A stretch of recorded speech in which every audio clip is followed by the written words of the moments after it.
Welcome to the Making Sense podcast. This is Sam Harris. Just a note to say that if you're hearing this, you are not currently on our subscriber feed and will only be hearing the first part of this conversation. In order to access full episodes of the Making Sense podcast, you'll need to subscribe at samharris.org. There you'll find our private RSS feed to add to your favorite podcatcher, along with other subscriber-only content. We don't run ads on the podcast, and therefore it's made possible entirely through the support of our subscribers. So if you enjoy what we're doing here, please consider becoming one.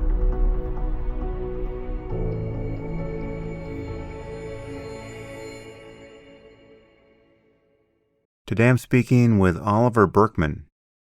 Oliver is a feature writer for The Guardian, where he wrote a long-running weekly column on psychology. He's also written for the New York Times, the Wall Street Journal, and other publications. He's also written a few books, most recently 4,000 Weeks, Time Management for Mortals, which is a book that I really loved. It is certainly not your usual time management book, and touches upon some of the deepest questions in life, and in what sense should we even be thinking about time as a resource? Anyway, we get into many aspects of this. We talk about our relationship to time, the perils of efficiency, being versus becoming, parenting and childhood, the notion of work-life balance, the loss of leisure, the trap of planning, social isolation, the idea of a modern Sabbath, and other topics. Anyway, this conversation is all too timely as we careen into December here, the end of the year being the time where many of us think about reprioritizing things. Just how did we spend this year that seemed like it was 4 months long? So I hope you find the conversation useful. And now I bring you Oliver Burkeman.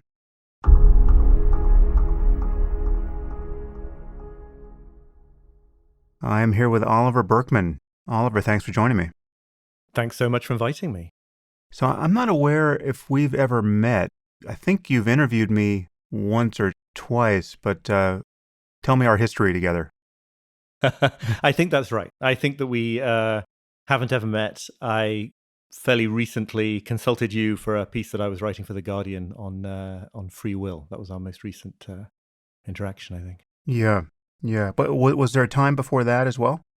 You know, there might have been a time before that when we exchanged less friendly words via Twitter, which tends to do that to people. All right. Well, apologies for anything untoward I might have done. No, I'm sure it was me being impertinent. Anyway, it's all in the past. Well, great to turn the tables on you and to be interviewing you about your book, the title of which is 4,000 Weeks, Time Management for Mortals. And it's really a fantastic book. We'll get into the way in which it breaks the mold for the topic of time management. But before we do, can you summarize your background as a writer and journalist and just how you came to this topic? Sure. I worked for a very long time on the staff and then as a freelance contracted person for The Guardian. One of the things I did for many years, just until a couple of years ago, was to write a weekly column on, I guess, self-help culture, the science of happiness, productivity, all that kind of that whole sector. And, on the one hand, this is an amazing opportunity to explore all sorts of fascinating modalities and research and the rest of it. I think it probably also served as a sort of an enabler of various problematic tendencies in myself. You know, if you're the kind of person who wants to spend your life exploring methods of productivity rather than actually getting on with things and being productive, then it's great to be able to have the excuse that you're doing it for work purposes. So in a way, this book came out the other end of that. It was like after spending many years trying to find the perfect productivity technique or the perfect time management technique and failing. So before we jump into the iconoclastic and heretical take you have on this topic, maybe we should just, at the outset, say whatever can be said in support of kind of the obvious virtues of time management. I mean, we're just acknowledging the problem and reclaiming whatever baby is in that bathwater. What do you think actually survives scrutiny here in terms of the standard advice? Well, clearly time management matters. I try to make the case, I think, that it matters even more than the people who have promoted that sort of standard version would claim. It's obviously, it has this reputation as a slightly sort of narrow topic, but it's actually, on some level, surely the whole of life is the whole challenge of constructing a meaningful life is a question of time management. And then I would say that there's definitely some room for becoming more efficient and more strategic, and there are things that we all do in our days that we could do in less time, and make savings around the edges in that way. I have plenty to say that's critical about that sort of efficiency and optimization based approach to using one's time. But I think that there's no doubt that there are ways of organizing your daily schedule that will see you spend less time switching between, less time on email than you otherwise would, or more time on the things that you truly care about. So it's certainly not all nonsense. Yeah, there's maybe we can start with one of the paradoxes or perverse dynamics here, where the focus on efficiency leads strangely to a subversion of one's deeper priorities. There's so many ways into this that you explore in your book, but maybe this we can start with this all too common impulse of feeling the need to, quote, clear the decks before one can actually do the important stuff. And so much of time management, it amounts to recommendations around this kind of thing, the doing things more efficiently, getting one's to-do list truly clear, getting to inbox zero.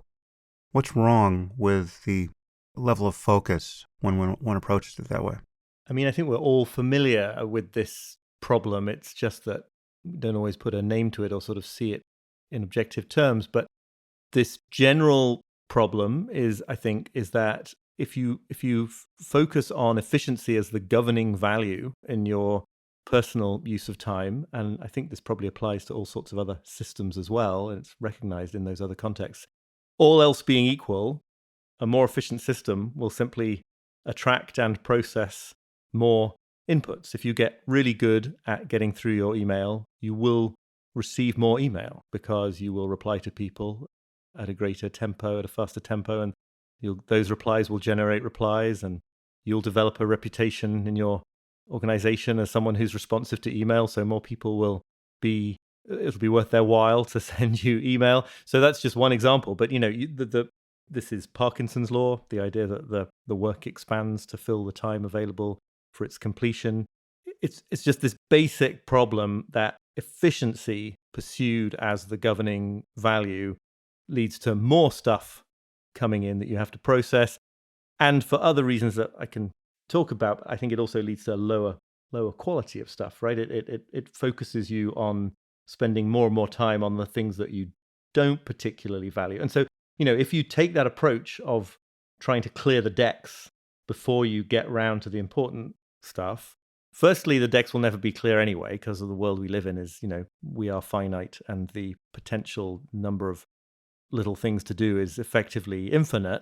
And secondly, the act of trying to clear the decks increases the number of things on the decks. So it's a very sort of counterintuitive stance that is required, I think, to sort of allow the decks to be too full, and to sort of allow the feeling of being overwhelmed to exist, and nonetheless, at the same time, to spend, an hour or the first part of the day or whatever on the thing that you really want to prioritize. It's not how we're conditioned to approach the feeling of being overwhelmed.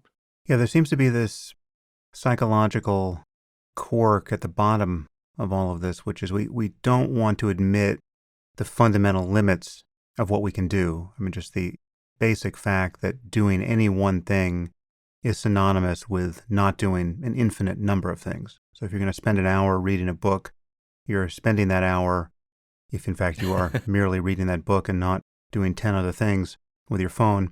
There are an infinite number of things you're neglecting to do for that full hour. And in some sense, we don't want to admit this to ourselves, and we want to live with the illusion that if we could just control things better than we've been to date, we could do more or less everything that we want to do, should do, feel we must do. And what that allows for is what that encourages is a failure to triage at the first opportunity, to admit to yourself, okay, I've got 24 hours in the day. I will never have a longer day than that.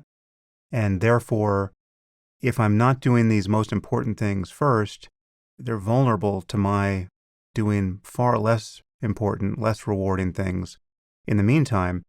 And this is something you explore at various points in the book.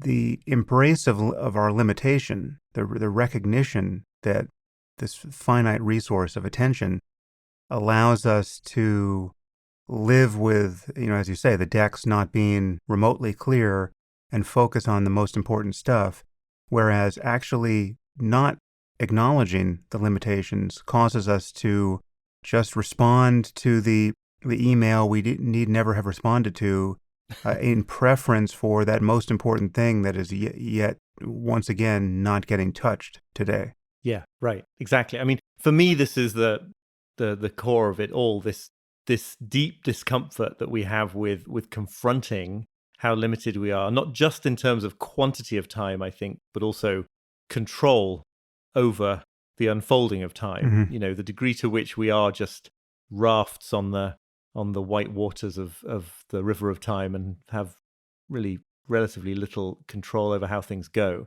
And the wonderfully alluring thing about chasing this promise of total productivity, total optimization, being completely in control and having everything sorted out at last, it never comes because, it would entail being non-limited when in fact we are limited.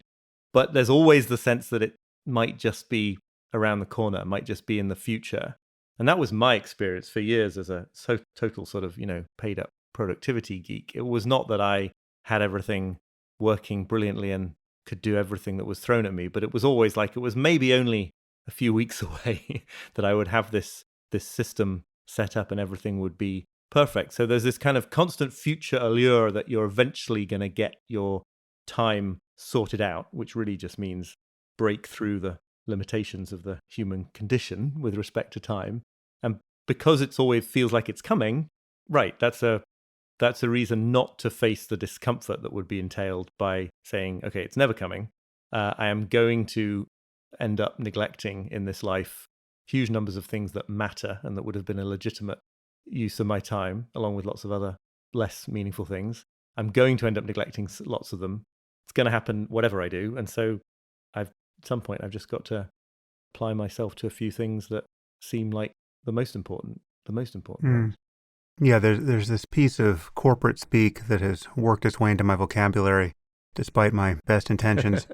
And I find myself using this phrase a lot because it does capture this ever-present problem, and it's the phrase opportunity cost. And it comes down to the need to decide. I mean, you actually break open the etymology of the word decide in your book from the Latin to cut off. I mean, to decide what to do is, by definition, to circumscribe something and separate it from everything that it's not.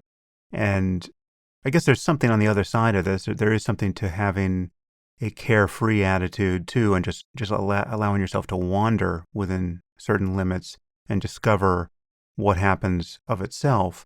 But even that kind of experience needs to be prioritized given the world in which we live. So inevitably we have to confront this fact that to not decide is also to make some sort of decision. By default, you're going to be just left with whatever habit pattern is being played upon by circumstance.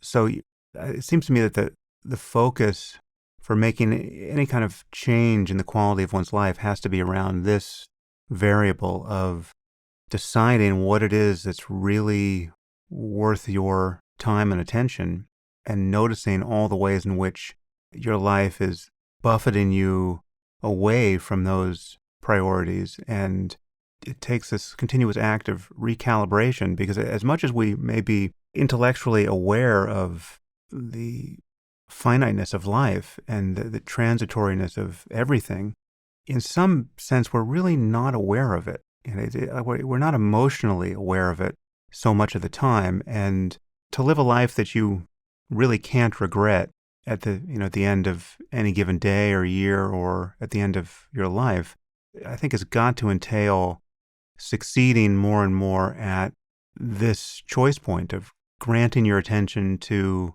all those things that most merit it.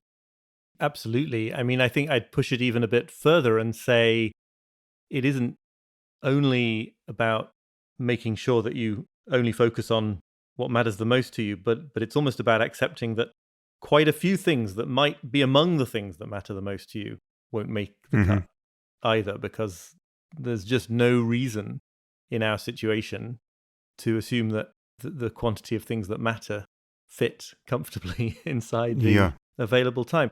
Now, I mean, it is a very it's a big responsibility, and it's a very it's a daunting thought. But I do also think there's something deeply liberating about it, right? It's the liberation of seeing that something you were trying to do was completely impossible. And given that it was completely impossible, given that there was no hope ever of sort of escaping the terms and conditions of the human situation, you don't need to fight that, and you can sort of relax into the situation a bit. I think there is something very something that's it sort of stops life. It gets rid of the idea that like life is a problem, that there's already a sort of a problem that you've got to solve just through being here. You mentioned meditation briefly in the book, but I forget what your background is with it, because it's obviously very informative of how I see this issue. What has been your experience with meditation? I have had a sort of patchy practice for many years, done a couple of 5-day, week-long or so retreats at the Insight Meditation Society. Oh, nice. Followed a lot of your writing on it and the Waking Up app. So I'm very, very interested, but I feel slightly sheepish when I get involved in claiming that I'm any kind of active, regular meditator, because that would be dishonest. But I think that, I do think that a lot of these ideas have touch points with a lot of Buddhist ideas, for sure.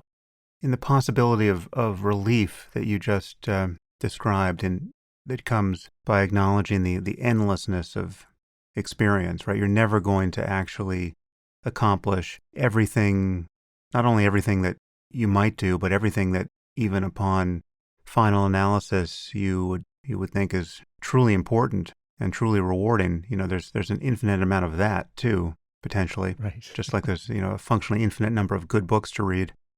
Once you sort of give up the war here, you just give up hope. You recognize that there's just, on some level, there's just more can't be the point, because more is always dwarfed by everything you can't do. And, probably more important, everything you do doesn't really accrue in quite the way that you expect. You look back at all of your past experience now, which is just a memory, and it is by its very nature evanescent. It's just you can't grab hold of it. You can just keep mulling it over by thinking about it.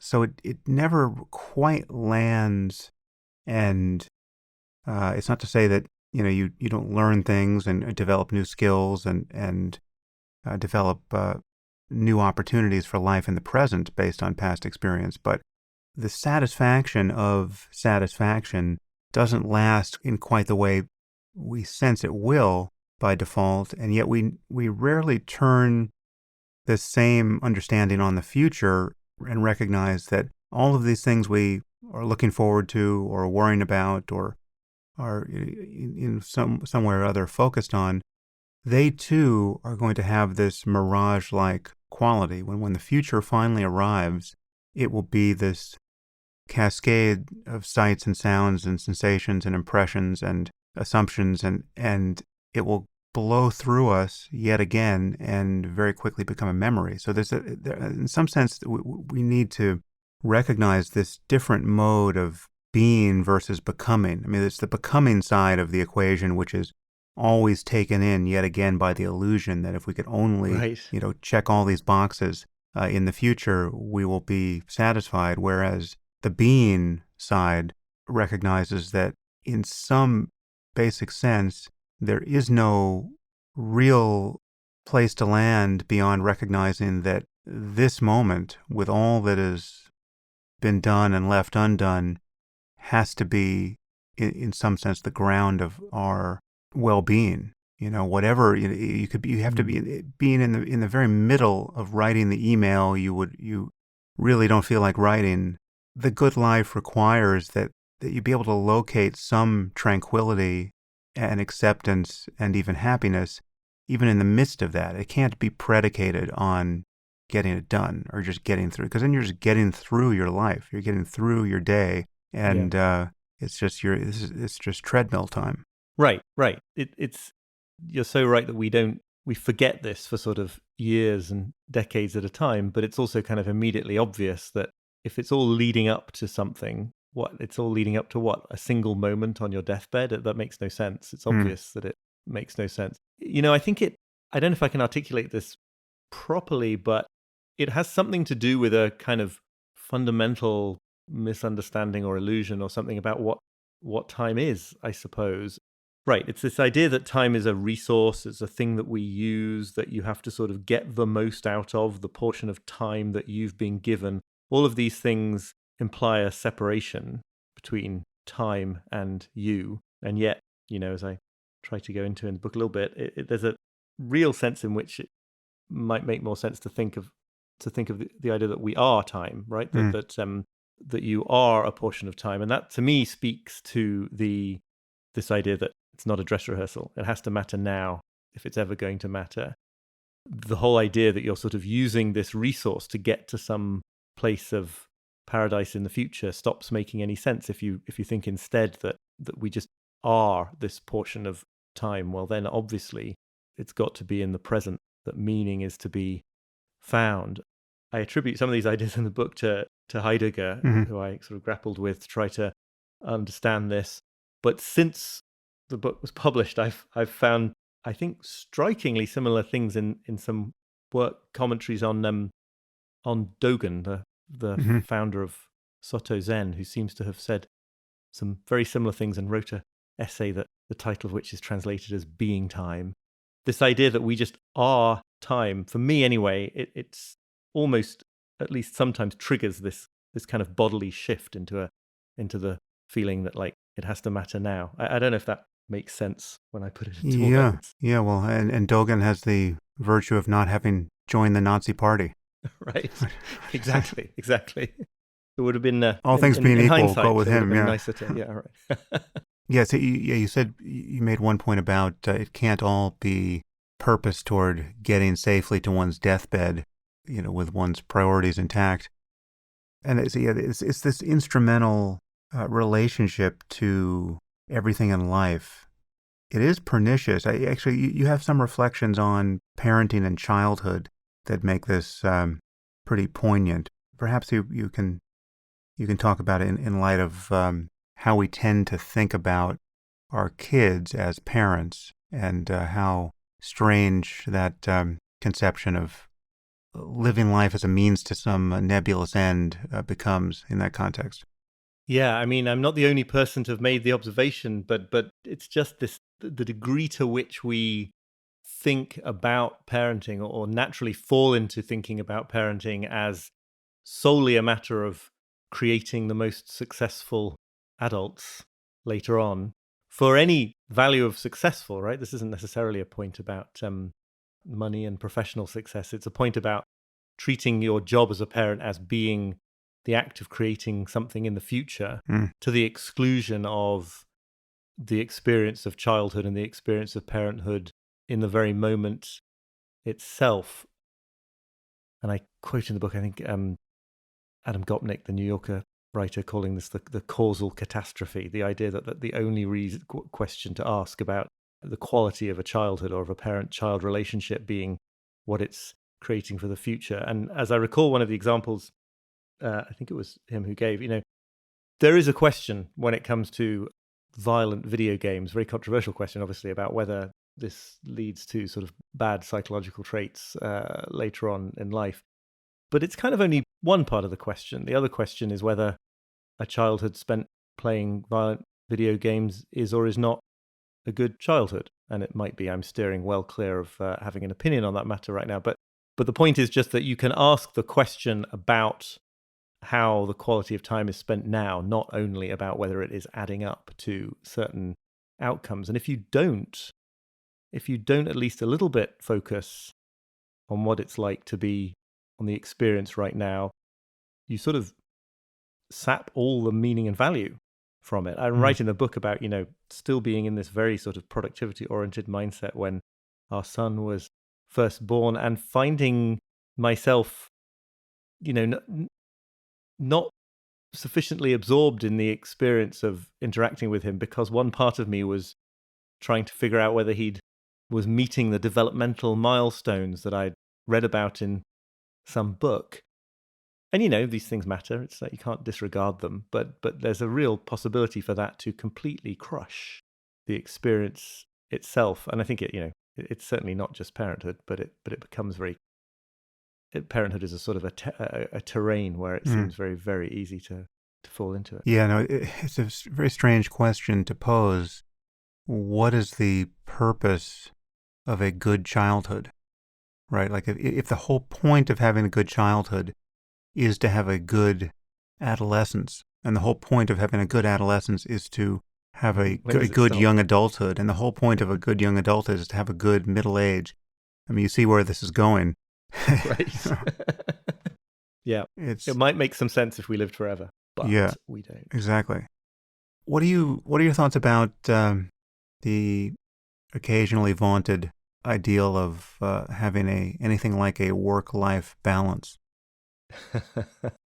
The more I thought about and read about this topic, the less I understood what it meant. So I don't know that I have anything particularly coherent to say. I think the most obvious thing that I do think about it is that this is a sort of classic example in traditional approaches to productivity and time management that looks like what it's offering is calm and peace and a sort of appropriate level of involvement in different domains of life.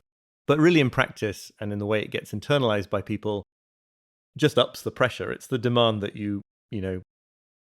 it's basically the demand that you have a sort of 100% level of appropriate engagement and accomplishment in your work, and 100% in your life outside work.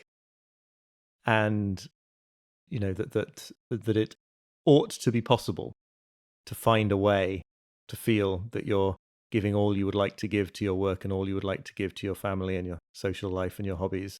And that if you're not managing it, sometimes the argument gets said that you're not managing it, then it is a sort of issue with the societal arrangements and work policies and the rest of it. But usually it's just that it's your fault that you haven't found the right reserves of energy and self-discipline to make it work.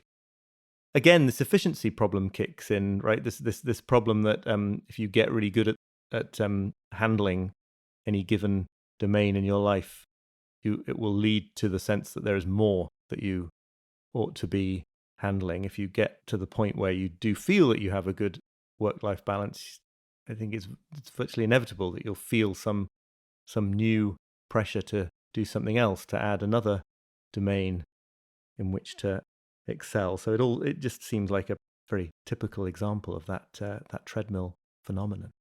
Yeah, I think we should probably acknowledge that people are in very different places here with respect to a few of these variables. So there are people for whom their work really is just a job because they need to make money to survive, but it's not something that is truly aligned with how they would want to spend their time if they didn't have to work. And then there are those of us who have managed through just sheer good luck to figure out a line of work that is to some significant degree similar or, if not identical to what we would want to do even if we didn't have to do anything. And those strike me as fundamentally different circumstances in which to think about how one defends one's work from the rest of one's life and one's life from one's work. I mean, so for me, I'm definitely among the luckiest here where, what I do for work is what, in fact, I want to do anyway, most of the time. And then it has this strange quality of bleeding into the rest of life because, selfishly, I'm doing what I want to do a lot, and a lot of that is work. And so there's no real boundary between my work and the rest of life. So the challenge for me is not to be a total workaholic where, my working just competes with, family time and, everything else that I also want to give attention to, because it really, I'm confronted by, the zero-sum contest between things I genuinely want to do rather than the burden of work, which, I know I have to do it, but I wish I didn't have to do it, where I have to think many people are caught. It's interesting, isn't it? Because it's like there is a similarity between the two situations, much as you're absolutely right, I think, that they're very, very different. They are both kind of confrontations with finitude and the discomfort of finitude. It's obviously a much better problem to have if you're at risk of letting your deeply absorbing job squeeze out time with the family you love than if it's a terrible job that you wish you didn't have to do that's doing that. But I don't know, there is a certain kind of through line between the different situations that I think is, I don't know, it's interesting to me. There's obviously a sort of a kind of, it feels like existentialist philosophy or something, but there is a kind of internal shift that I think people do sometimes make when they are doing work that they don't find intrinsically fulfilling, that if they can sort of see the reason why they're doing it in the context of goals that are intrinsically fulfilling, if they can truly believe that it's their best option right now to support the family that they want to support, then there is a level of sort of meaning that gets inculcated just through the choosing. But yeah, I don't know. It's fascinating. The other thing it makes me want to ask you is whether this other phenomenon that one encounters, even if you are lucky enough to spend your work time doing things that you might choose to do otherwise, is the phenomenon whereby the fact that it is work, the fact that it is a job, threatens to sometimes to erode the satisfaction of it. And the fact that you sort of have committed yourself to producing a book manuscript or putting out a regular podcast or whatever it might be starts to threaten to undermine the joy that you would otherwise take in the activity. I don't know if you resonate with that at all. Well, there inevitably there is a kind of treadmill effect, even in doing what one loves to do. The moment it becomes something that has to adhere to any kind of calendar, or deadlines are deadlines, even if you like what you're having to do.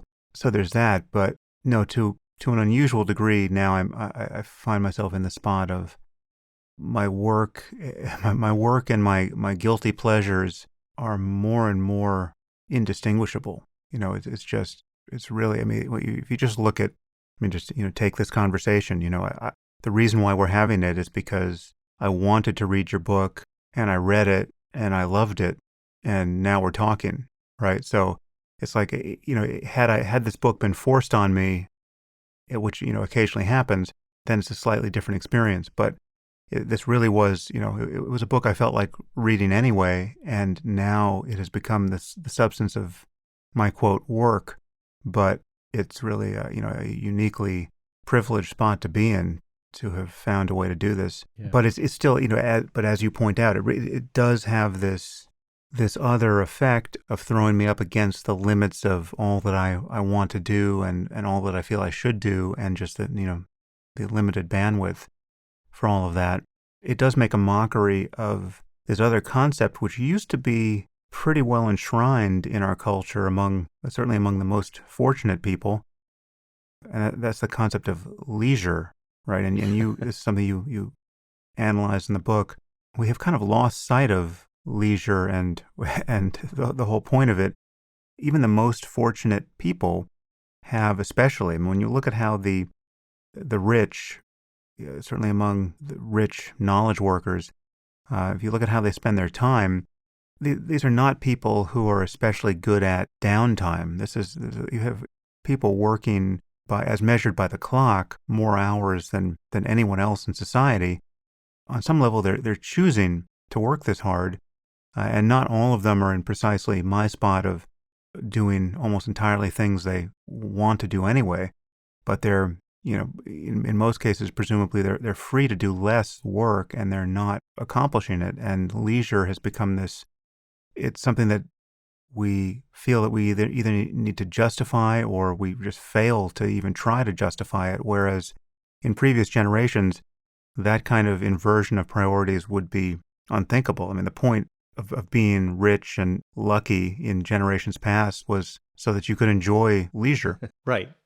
Yeah. And it's such a strange mix. I'm thinking about like what the causes of that are. It's such a strange mixture of, I think, economic forces sort of glomming on to this inbuilt tendency that we have to want to be unlimited, to want to get to the very end of workload that we're brought, and all the technological reasons that workload has become ever more functionally infinite, so that there's no possibility of getting to the end of it. And then the way that becomes like a status symbol, it's kind of embarrassing on some level to seem to have leisure and to be very busy.